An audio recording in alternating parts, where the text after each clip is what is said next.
بسم الله الرحمن الرحيم. طبعا في ناس كتيرة جدا بتعاني من الكسر اللي موجود في البانيو.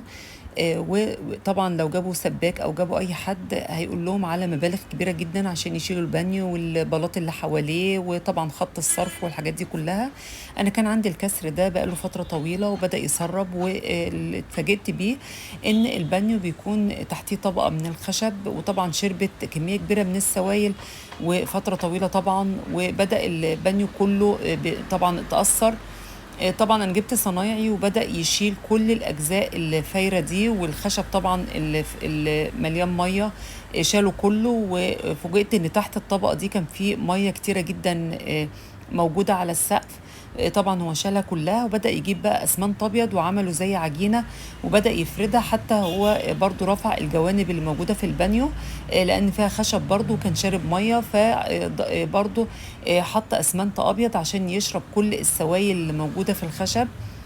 طبعا الجوانب مش هيكون عليها ضغط، الضغط كله بيبقى في المنطقه اللي في الوسط، فدي اهم حاجه. بدأ بعد كده يساوي بقى الوش بعد ما سابه نشف شويه حوالي نص ساعه بالصاروخ عشان يبقى السطح املس تماما، عشان بعد كده لما نحط الطبقات اللي تانية يكون السطح متساوي. الخطوة دي بقى جاب حاجة كده زي شبكة أو يعني حاجة زي شعر، حطوا كده فردوا على البانيو، الجزء اللي احنا طبعا ظبطناه بالأسمنت وفردوا بالشكل ده.